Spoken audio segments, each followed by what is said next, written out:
Hello everyone, it's Leo and it's time to talk about episode 3 from wonderful PreCure. This episode had a very different tone compared to the other two. I feel like it was a little quieter. The energy was not that high as the other episodes, and I feel like there are two reasons for that. One of them is that we're getting a little deeper into the lore part of it, and the lore isn't as a happy go lucky story, at least for now.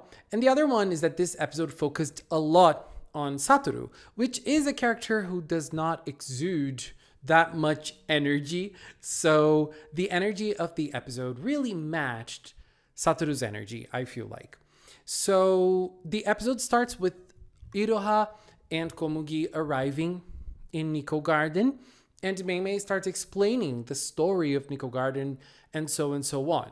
First of all, the first thing I want to say is that it was very funny that the Nico fruit from that place is actually the gummies that you can buy, so like this product placement is so funny. It's like, okay, this is something that you will give to the animals that are hurt so that they will feel better, and you can also eat it. They taste delicious, and like that was such a crazy product placement to me. Oh my god. And when they arrive there, Komugi is in her human form, and then she becomes a dog because she wants to run around freely in that beautiful place.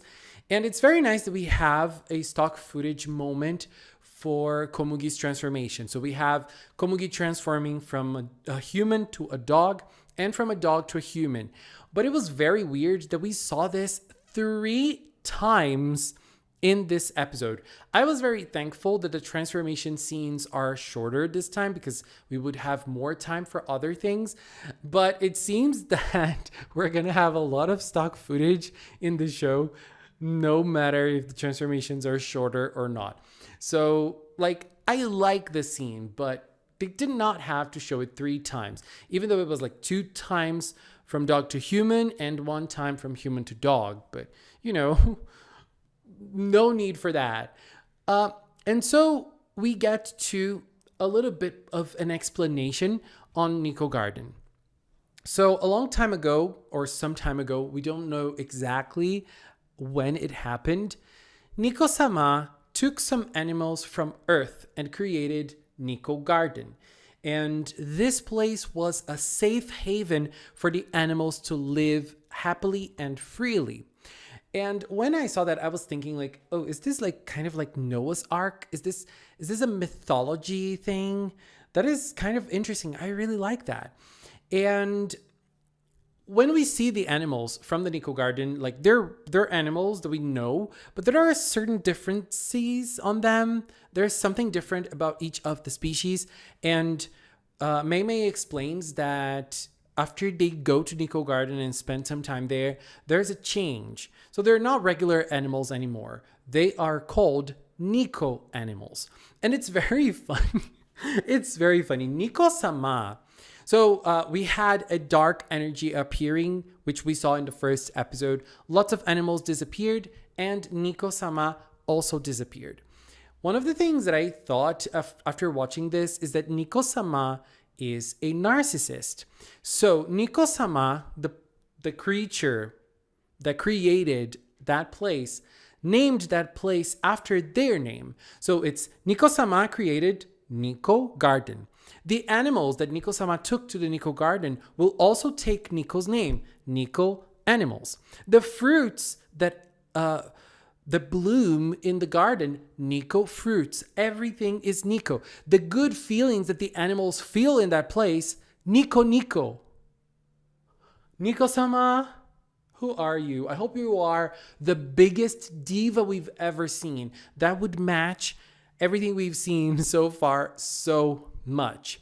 And I wonder why Nico-sama had the thought, the desire, the need to create Nico Garden. What was going on with the animals? Are we gonna get something about animal abuse, about mistreatment of animals in this? I'm very curious, and that excites me a lot. I feel like that is something that should be talked about The more the merrier. I really like that. And when Mei Mei was explaining things to the girls, they weren't really paying attention. And, they were having their fun. They were having their moment. We had some funny moments between both of them, but I feel like it was not as hyper as the other two episodes, even when it was Iroha and Komugi. And another thing, after that, we see the girls coming back and to Earth. And one thing that I found interesting about this is that the lead of the show, I feel like the one character that is fulfilling the role of the lead of the show is actually Iroha and not Komugi. Because Iroha is the one leading the situations. She is the one thinking about the situation that's going on with them. And even though Komugi is always there helping her, we always go back to Iroha as a character. So Iroha really wanted to talk to Satoru because she thinks that Satoru being very knowledgeable about animals could help them. And Mei Mei says it's a bad thing. Dame! Because it is something that Nico-sama would not want. Nico-sama would scold Mei Mei if that happened. So Iroha comes and she does not share anything. And it's very funny because she's a horrible liar. She is a bad liar, as Selena Gomez would say. And she cannot hide that something is happening. And Satoru actually sees that. And one very funny thing about Satoru is that his hair looks a little weird. Don't you guys think so? Like, I don't know. It looks a little weird to me. I don't know. Then Satoru notices that Iroha is hiding something from him and he doesn't know what it is. And Daifuku is walking around. Daifuku is so cute. I love Daifuku so much.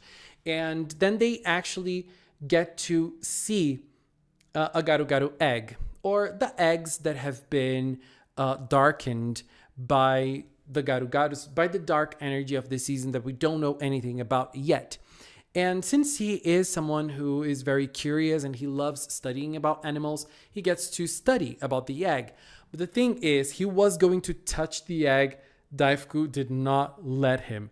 I am in love with Daifuku already. What a cute bunny that is. I love it. I love the personality. So cute and brave. And I love like the expressionless face. It's so cute. And so Satoru starts, searching for more information. While on the other day, Iroha and Komugi are ready to go for a walk and try to find more garu-garus, because even though they were not paying much attention to Mei Mei, they really want to help Nico Garden. And they really want to help the animals. And when they are going to search for the garu-garus, we have a scene of both Iroha and Komugi watching some ducks. And it's obviously a reference to the ugly duck. I don't know. What's the name of that story in English? The ugly duck? I don't know. But we see 6 ducks. 5 of them are yellow and the one of them is gray or black. And I've seen a theory that this is probably how the season is going to be like in terms of cures and numbers of cures. We're going to have 5 cures and a helper. So this person was theorizing that Daifuku is going to be the mid-season cure and Satoru will stay as a helper of the pre-cures. I like that theory. And so I was wondering, why did they put that scene there? I feel like sometimes this episode felt a little dragging, and I wonder if that scene was just to, have something to fill in the 24 minutes, or if it had some other significancy. It was cute because Komugi always makes things super, super cute. No matter what the scene, she will steal the show. She is so cute. She is so interesting. And then at the same time, Satoru is also again searching for the egg again because he's trying to understand more of it. He leaves Daifuku home, and I really don't understand this decision when it comes like narrative wise. I don't understand this decision. I hope we get to understand it better. And he gets to see the egg, but the egg disappears and a garu-garu appears for Satoru. Satoru interacts with it a little bit. He tries to hide away from it, but he can't. The Garu sees him, and then the girls arrive. I feel like one thing I'm liking about Iroha is that they are stressing the fact that she is a very good friend. Because in the second episode, she said that she wants to be friends with all the animals. She wants to befriend the animals. And this already makes her fill the bill to be a PreCure this season because, they have to hug the animals so that they need to have some sort of emotional attachment to the animals so that they can hug them and make them become animals again. The dark energy has to dissipate. And because of that, she wants to be a good friend for Satoru, so she transforms. She does not listen to what Mei had to say about keeping it a secret, and she transforms in front of him and Cure Friendly appears. And then Komugi, who was a dog, gets a stock footage moment, turning into a human and then transforming into Cure Wonderful. And it's very funny, like Satoru's reactions were super funny, seeing, her talk as a dog and then turn into a human and turn into a Cure. It was very funny, but still very tame compared to the chaos that were the first 2 episodes. And so we have the action scene of this episode, which was very lackluster in my opinion. I feel like the first 2 episodes, even though there were no fighting scenes, the action scenes were very interesting. This time around, we had nothing special, and I was expecting something special because this Garu is a little different from the others. It has a crystal on its head, and I thought that it was going to be harder for them to purify it. They would have to find different ways and different techniques, but not really. They didn't even do anything. They barely talked to it, actually. So I found it very weird compared to the first 2. The one different thing that we had was Cure Friendly creating a shield. Cure Anje, is that you? Cure Friendly created a shield for the first time and it already broke. I am sorry. Being Cure Butterfly is very hard. But honestly, it was a very beautiful shield, like ribbon shaped, very beautiful. But, girl, you need to be a little stronger here. It broke, it shattered.